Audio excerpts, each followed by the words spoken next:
Hello, and welcome to tonight's interview with none other than Herbert Hoover himself. So we're just going to ask you a few questions here, Herbert, if that's okay with you. Of course, no problem at all. So, was it hard for you as a child? Yeah, I think growing up was kind of a drag, although I liked much of it. My mother died when I was 9 and my father just 3 years before that, so I had to go live with my aunt and my uncle. So where were you at the time of the Boxer Rebellion? I was in China at the time and I did my best to help the Americans by relieving the tension in any way possible.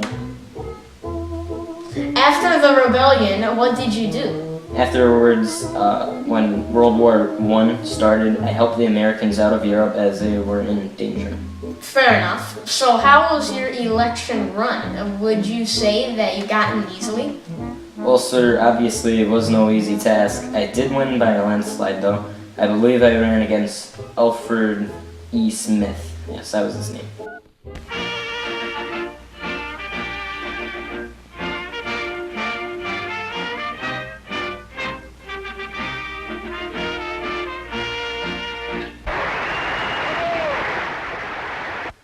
Our party can truly feel that we have held the faith. That we shall do so in the future is our solemn responsibility of this hour. The Republican Party has ever been the party of constructive action. It will support the new administration in every measure which will promote public welfare. It must and will be vigilant in opposing those which are harmful.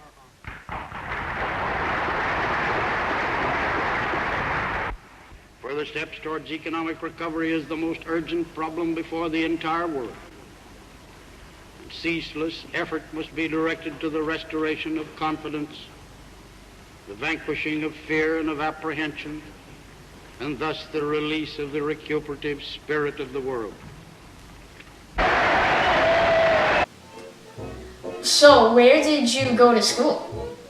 Well, I went to Stanford University in 1891 and I graduated as a mining engineer.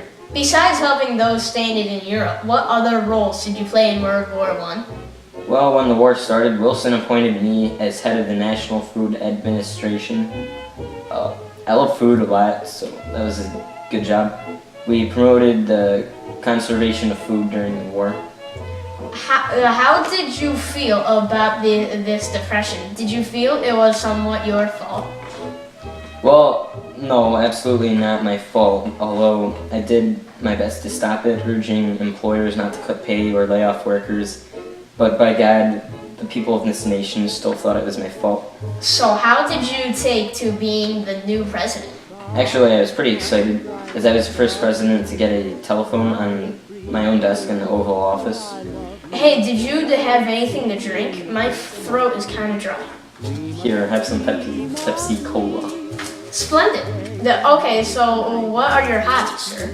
Well, I love to fly fish. I always loved a nice big trout for dinner. I also enjoy maps. I made them as a summer job once. Is there anything else you want us to know about? Yeah, I suppose I could tell you that my kids keep these alligators as pets in the White House. I'm afraid of those, but I do have a couple dogs too. Okay, well that is definitely interesting. It was a pleasure talking with you, and that's our time tonight though. Good night. Till sunbeams find you, sweet dreams that leave all worries behind you.